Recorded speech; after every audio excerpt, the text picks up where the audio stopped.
Masukin 70 sampai 78 yang A, 65 sampai 67 yang B, 76 sampai 77 yang C. A, B, C. Pertama buat ini dulu.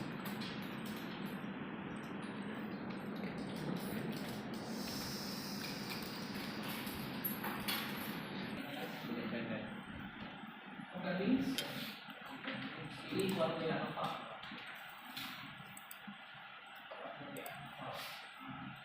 Di penelitiannya kita masukkan nilai, di faktornya kita masukkan nilai.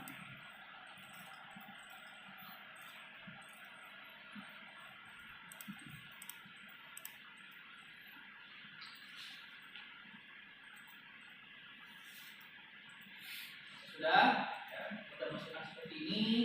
Kita klik postopnya dulu, klik postop.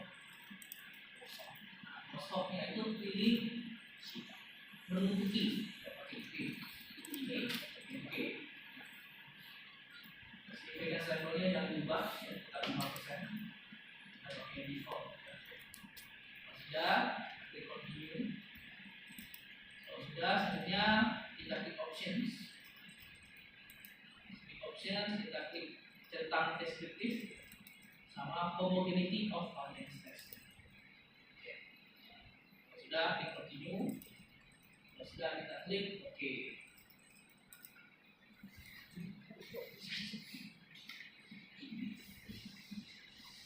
Ini kemudian yang namanya one way alpha. Ya. Di sini kita bisa lihat ya dari deskriptif. Nah, kalian bisa lihat di sini ya.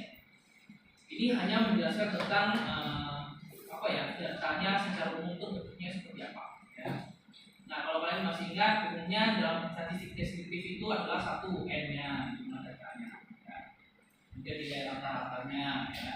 Kemudian kita juga tampilkan standar deviasinya, ya. Kemudian juga biasanya kita tampilkan juga datanya itu data nilai minimumnya, ya. Juga nilai maksimumnya. Nah, itu yang biasanya ditampilkan itu ya.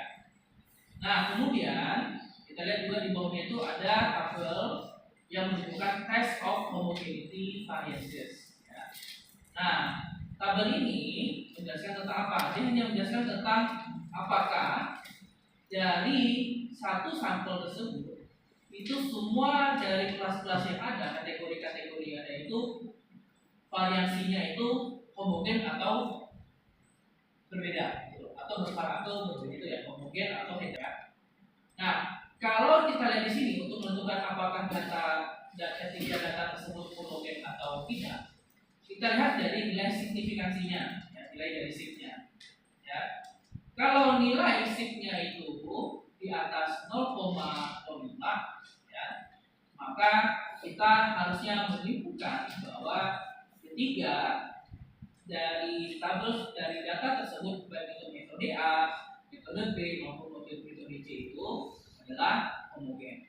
Kalau nilai signifikansinya itu di atas 0,05, gitu ya. Nah, kalau kita lihat di sini hasilnya berapa signifikansinya? Apakah di atas 0,05? Di atas 0,05. Berarti kita bisa simpulkan bahwa ketiga data ini homogen atau tidak? Homogen. Berarti asumsi untuk menggunakan ANOVA ini bisa dipakai dalam data ini, gitu ya. ANOVA bisa dipakai. Ya.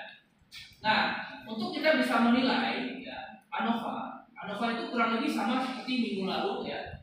Kalau kalian masih ingat belajar tentang uji test, sama, gitu ya. Dia sama seperti uji test pada dasarnya. Nah, kita lihat di sini. Kalau di sini kita lihat nilai signifikansinya berapa? 0,20. Kita lihat di sini. Nah, dalam pengujian ANOVA yang akan digunakan itu adalah basisnya adalah uji F. Ya. Jadi dia menggunakan F distribution. Ya. Nah, selanjutnya kita lihat di sini. Kita kalau berdasarnya menguji apakah ANOVA ini kan ada dasarnya yang mau mencari tahu, gitu ya, bahwa ada perbedaan rata-rata di antara ketiga data yang kita kumpulkan tadi. Ya. Data apa? Dari metode A, metode B maupun metode C. Nah, itu adalah 3 data yang kita miliki, gitu ya. Nah, dalam uji ANOVA ini, yang akan kita cari kesimpulan itu apakah hipotesis nolnya itu adalah tidak ada perbedaan antara masing-masing kelas, masing-masing data yang dimiliki. Ya. Nah, data yang kita miliki itu apa? Metode A, metode B, metode C. Ya. Selama dia di bawah di atas 0,05, ya, maka kesimpulan yang kita harus ambil dari analisis overhead ini adalah tidak ada perbedaan rata-rata dari ketiga metode tersebut. Ya. Sebaliknya, kalau nilai signifikansinya itu adalah di bawah 0,05, maka ada perbedaan yang signifikan dari ketiga metode yang ada. Itu titiknya di awal bukan 0 ya Pak? Berarti itu kan ada titik. Berarti ya di awalnya 0. Titik itu 0. 0 ya. Harusnya 0. Gitu ya.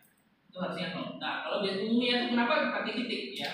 Karena memang umumnya itu kalau bahasa statistik ya, umumnya yang kita pakai itu softwarenya itu kalau ini kan bahasanya di Amerika Serikat ya.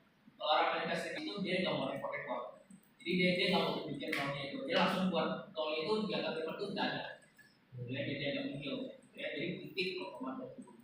Jadi pada saat pada data signifikansinya itu di bawah 0,05 atau di atas 0,05? Atas. Di bawah. Ya, di bawah. Oh, di bawah. Sehingga hipotesis satu yang diterima. Ya, sehingga kesimpulannya apa? Bahwa ada perbedaan rata-rata dari ketiga metode yang ada di sini. Ya, berarti memang ada perbedaan katanya ya.